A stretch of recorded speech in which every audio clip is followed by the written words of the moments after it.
تو سب میں کچھ فائدے مند ہوتے ہیں سب، تو کبھی کسی ایک دوسرے کی 100% نفی مت کرو. باقی ایک حقیقت ہے کہ جتنی ترقی اس وقت میڈیکل سائنس نے کی ہے کسی اور فیلڈ نے اتنی ترقی نہیں کی. تو ان میں حکیم ہو یا ہومیوپیتھک ہو، جو سپیریئر ہے وہ کون ہے؟ وہ میڈیکل سائنس ہی ہے. تو ٹھیک ہے، چند باتوں میں حکیم کی دوائیں زیادہ فائدہ پہنچا دیتی ہیں. کچھ حکیمی دوائیں ایسی ہیں جو زندگی بھر استعمال میں ویسے ہی رکھو، بڑا فائدہ ہوتا ہے، جو صدیوں سے استعمال ہوتی چلی آ رہی ہیں. ڈاکٹر نہیں مانتے ان کو تو ڈاکٹروں کی مت سنو اس میں، وہ صدیوں سے، کیونکہ ڈاکٹر نے اس کی ریسرچ ہی نہیں کی ہے نا. جن ڈاکٹروں نے ریسرچ کی ہے وہ ماننے لگے ہیں. پھر کچھ دوائیں ایسی ہیں جیسے جن کو نزلہ رہتا ہے نا، اکثر سر میں جمع رہتا ہے نزلہ، وہ استو خدوس، وہ مارکیٹ سے خرید لیں. گرم پانی ہو قہوے کی طرح، اس میں 1 چمچہ حل کر کے رات کو پی لیا کریں پابندی کے ساتھ. بہت فائدے ہیں اس کے، دماغ بھی، بال دیر سے سفید ہوں گے آپ کے، اور وہ سارا کچرا وچرا دماغ سے کیل کے باہر نکال دے گی. وہ بہت فائدے مند ہے. اور اگر نہیں بھی ہے تو بھی کھا لو، کوئی نقصان نہیں ہے اس کا، فائدہ ہی فائدہ ہے. ڈاکٹر نہیں مانیں گے اس کو، ڈاکٹر کو کیا پتا، اس کو خدوس کی اسپیلنگ نہیں آتی ڈاکٹر کو. تو اب پھر بھی اس میں بھی ڈاکٹر ٹانگ اڑا رہا ہے، ابے یہ کچھ بھی نہیں ہے، حکیموں کی بنا ہے. بھائی یہ صدیوں سے ایک آزمودہ نسخہ ہے، ایک جڑی بوٹی ہے، بہت فائدے مند ہے. ڈاکٹر تحقیق کرے گا تو آ جائے گا اس طرف. ہمیں یاد ہے بچپن میں حکیم لوگ اسبغول کا چھلکا دیتے تھے، ڈاکٹر نہیں مانتے تھے اس کو. اب سارے ڈاکٹر لکھ کے دے رہے ہیں اسبغول پیا کرو، اور یہ فائدہ، یہ نقصان بھی ہے اس کے، کچھ فائدے بھی ہیں.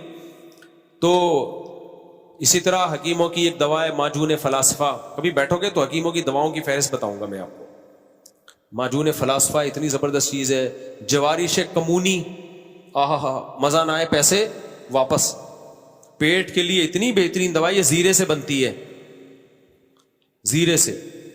جن کو پیٹ کے ابھار اور یہ سب چیزیں رہتی ہیں تو وہ جوارش کمونی ہر کھانے کے بعد گرم پانی سے تھوڑا سا کھا کے دیکھیں، ایسا بہترین خاندانی پیٹ ہو جائے گا. ہاں جب پیٹ کی کوئی پرانی بیماری ہو، کوئی زخم ہو، وہ ایک الگ بات ہے.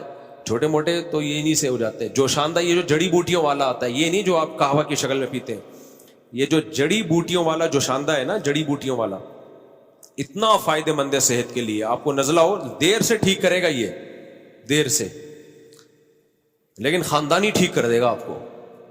آپ اس کو 2 گھنٹے پانی میں بھگوئیں، پھر یعنی 2 گلاس پانی میں آپ نے 2 گھنٹے یہ جو شاندار بھگونا ہے. ابھی بھی میرے پاس پڑا ہوا ہے دراز میں، بس پڑا ہوا ہے، دیکھ دیکھ کے خوش ہوتا رہتا ہوں، کیونکہ اس کے لیے محنت کرنی پڑتی ہے. یہ جو شاندار آپ نے جڑی بوٹیوں والا، یہ آپ نے 2 گھنٹے پانی میں بھگو کے رکھا، ہلکی آنچ پہ، اسٹیل کی دیگچی میں ہلکی آنچ پہ پکایا اس کو، 1 کپ رہ گیا اور اس کو چھان لیا. وہ کڑوا کڑوا آپ پی کے رات کو سو جاؤ، اور جو کچرا بچا ہے اس میں 2 گلاس اور ڈال دو. اچھا کمال کی بات ہے، یہ نسخہ مجھے بچپن میں ایلوپیتھک ڈاکٹر نے بتایا تھا. مجھے نزلہ بہت رہتا تھا نا، سر میں جمع رہتا تھا. اس نے کہا مفتی صاحب ہمارے پاس تو اینٹی الرجی ہے، ہم کھلائیں گے، آپ ٹھیک ہو جاؤ گے، پھر ویسے ہی ہو جاؤ گے. اور اس نے کہا کہ یہ پیو، یہ ہر چیز ٹھیک، پیٹ بھی ٹھیک کرے گا، جسم کو طاقت بھی بحال کرے گا، دماغی طاقت. اس کا نسخہ ہی آپ پڑھ لو نا، ایسی خاندانی چیزیں، خمیرہ، گاؤ زبان اور بلفشاں گلفشاں، پتہ نہیں کیا کیا، ایسی جنت کے سارے پھل اس میں ڈالے ہوئے انہوں نے. نام سے ہی آدمی کے خوش ہو جاتا ہے. تو ہے کڑوا، مزہ نہیں آئے گا پینے میں، تو شہد ملا لو اس میں. ہم تو کڑوا کڑوی پی لیتے ہیں.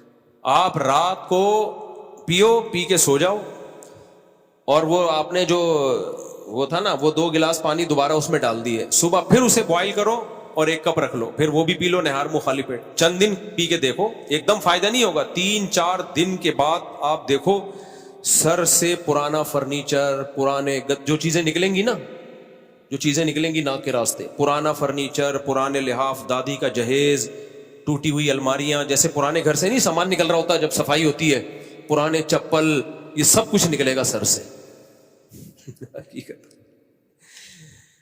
تو صاحب ایک دم سر آپ کا صاف ستھرا، پیٹ سسٹم ایک دم خاندانی ہو جائے گا. 1 ہفتہ پی لو اپنے خرچے پہ.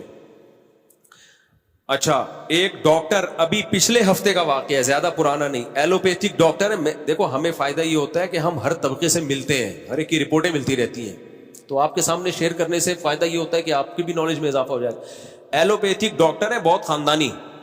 انہوں نے اپنا واقعہ مجھے خود سنایا. کہتے میرے آدھے سر میں درد رہتا تھا، علاج کرا کرا کے تھک گیا، ٹھیک نہیں ہوا. اب ضروری نہیں کہ اس نسخے سے ہر ایک کو ہی فائدہ ہو. آدھے سر میں درد کی بہت ساری قسمیں ہوتی ہیں، سارے جا کے یہ کرنا شروع کر دیں. کہہ رہے ہیں میں نے میڈیکل سائنس کی خود بھی کتابیں پڑھی, بہت ریسرچ, خود بھی وہ محقق ہیں, باہر سے پڑھے ہوئے ڈاکٹر ہیں, یہاں کے نہیں باہر سے پڑھ کے آئے. کہہ رہے میری اماں نے بتایا یہ واقعہ ہوگا 95 96 کا, بھی تو وہ ایجڈ ہو گئے.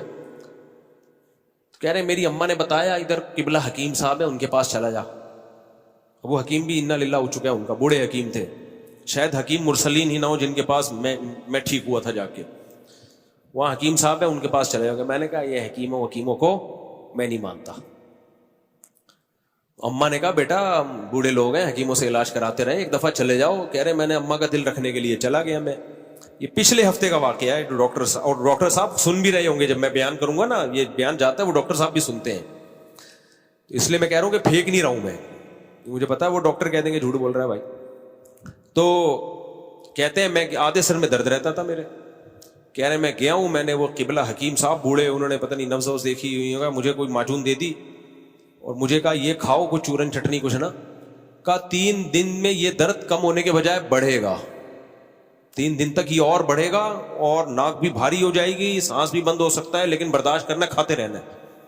کہہ رہے میں نے ایسے ہی کیا, کھاتا رہا, بڑھ گیا, ناک بند, سوجن, سویلنگ, پتہ نہیں کیا. کہہ رہے 4-5 دن کے بعد وہی پرانا لحاف, گدے, فرنیچر, یہ تو میرے اپنی تعبیر ہے, انہوں نے یہ الفاظ.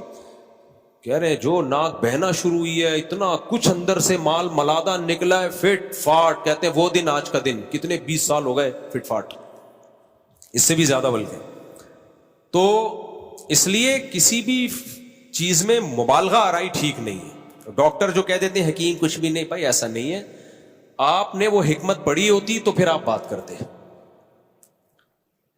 اور اسی طرح حکیم لوگ تو زیادہ یہ بیماری حکیموں میں ہے. اور ہومیوپیتھک تو ایسے ماشاءاللہ پھینکو آ رہے ہیں نا مارکیٹ میں, ایسے ایسے پھینکو آ رہے ہیں ہومیوپیتھک. جس کمبخت کو کچھ نہیں آتا ہومیوپیتھک ڈاکٹر بنا ہوا ہے وہ.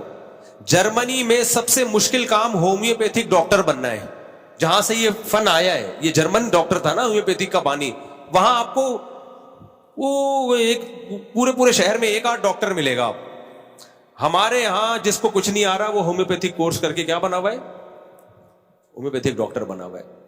ہر بیماری کا علاج یہ ہے, ایسا نہیں ہے. ہومیوپیتھک بہت مشکل فن ہے, اس میں علامتیں بہت زیادہ دیکھنی پڑتی ہیں, اس کے بعد جا کے آدمی فیصلہ, وہ میڈیسن تجویز کی جاتی ہے کہ یہ کیا ہے.